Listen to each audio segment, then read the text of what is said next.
$400 million per year, $33 million per month, $8.3 million per week, and $1.2 million per day. Those crazy numbers are how much Cristiano Ronaldo and Karim Benzema will earn jointly on their contracts in the Saudi Arabia Pro League. Those numbers are also why in the last 6 months, Saudi Arabia has gone from having a soccer league that nobody was really interested in to having a soccer league now that's got Cristiano Ronaldo and Karim Benzema, two of the greatest players of all time. Now, of course, these numbers are by far the largest salaries in soccer, and it's a huge sign of just how far Saudi Arabia is willing to go to get the world's greatest players. But why is this happening all of a sudden? Why is Saudi Arabia, with a league that's ranked 58th in the world, spending hundreds of millions of dollars per year to put its league and country on the global soccer map? The truth is, it goes beyond football. This is about a complex and ambitious plan to reshape Saudi Arabia's global reputation and, more importantly, to reshape its economy. It's a classic example of the role soccer and sports in general is increasingly playing in geopolitics. So let's get into it. The first thing you need to know is that Saudi Arabia is one of the richest countries in the world thanks to oil. Now, you'd imagine that if a country makes billions of dollars every year from oil and also has 17% of the world's oil reserves, then they'll put all of their energy and attention into their oil economy, right? Wrong. Saudi Arabia is trying to do the opposite.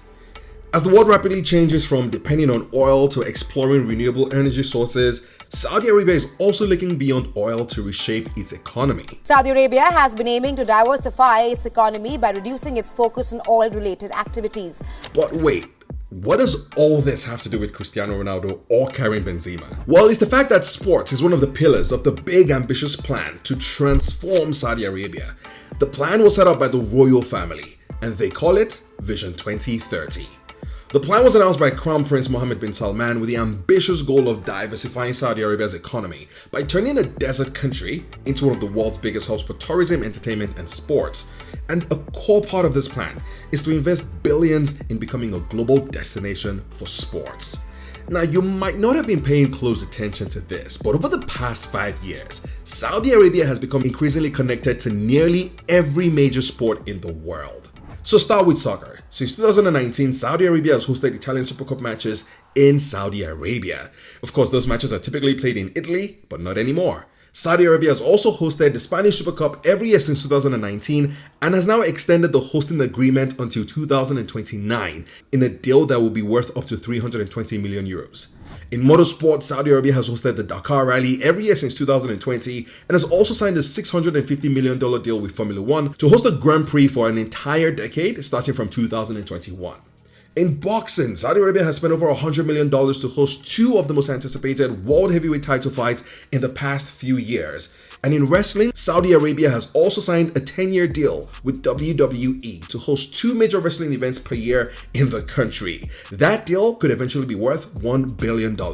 Now, in golf, Saudi Arabia has actually gone as far as upending the global landscape of the sport by backing Live Golf, which is a new professional golf league that drew players away from the long-established PGA Tour, changing the landscape of golf as we know it. And of course, Saudi Arabia's most obvious spending is the takeover of Newcastle United for $400 million in 2021. Saudi Arabia is bringing hope to thousands of football fans in Newcastle. Now, the stated goal of this avalanche of spending is to make the country a global destination for sports, in line with the ambitious Vision 2030 plan. But the unspoken part of this is the impact that sports can have in massively improving the country's reputation, a process that's now become known as sportswashing. Sportswashing. Basically, the idea of sportswashing is using sports to launder a country's image. Think about it this way. By investing in and being connected to massive sports brands, people might increasingly think more positively and less negatively about a country, which of course means its reputation has been improved. And the truth is, this is not entirely new. Back in 1978, Argentina's military government successfully hosted the FIFA World Cup, and of course that path was followed by Russia when it also hosted the FIFA World Cup in 2018. But close to its borders, Saudi Arabia can also see the successes that its neighbors Qatar and the United Arab Emirates have had in pursuing a strategy of purchasing clubs in European soccer leagues and turning them into powerhouses that dominate those leagues and are home to the world's best players. And that's a strategy that Saudi Arabia is also set to follow, because since the takeover of Newcastle United in 2021, the club's transfer spending has increased by over 200%, and the club has also qualified for the UEFA Champions League for only the third time in its 130-year history. But Saudi Arabia's spending has not been without its problems. Live Golf, the new professional golf league that it invested in, was the subject of a vicious billion-dollar lawsuit which threatened to tear golf apart right up until it merged with the PGA Tour. And of course, FIFA has also been forced to scrap Saudi Arabia's sponsorship of the Women's World Cup due to backlash from fans and players, making it the very first time in its entire history that FIFA has reversed a sponsorship decision. But beyond these setbacks, overall, Saudi Arabia's plan actually appears to be working.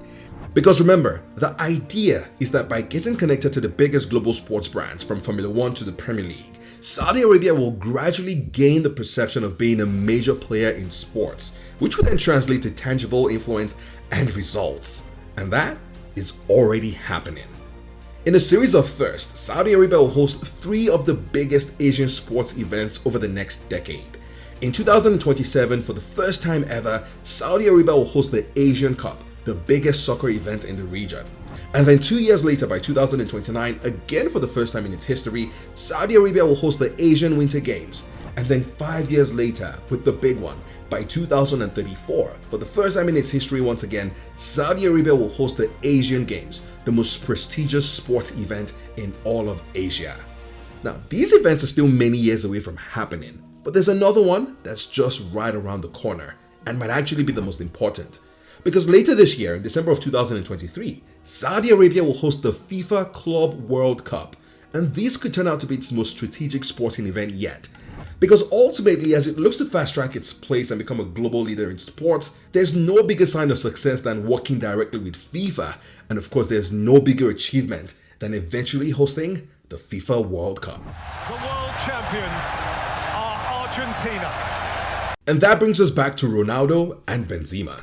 Because one understated requirement of hosting the FIFA World Cup is having a thriving local soccer league and culture. And that appears to be Saudi Arabia's underlying goal in going after global names like Ronaldo and Benzema, who, while at the end of their careers, are still regarded as some of the biggest players in the game. One simple fact that captures this perfectly is that Karim Benzema is the reigning Ballon d'Or winner, the award for the best player in soccer. Now, so far, this plan to build its league and drive interest by spending millions is actually working. Since Cristiano Ronaldo's signing for Al Nassr, the Saudi Arabian Pro League has sold media rights to 36 international broadcasters, including in big European soccer markets like Portugal, Italy, France, and Germany. Now, attendances at local matches in Saudi Arabia have also doubled compared to the previous year.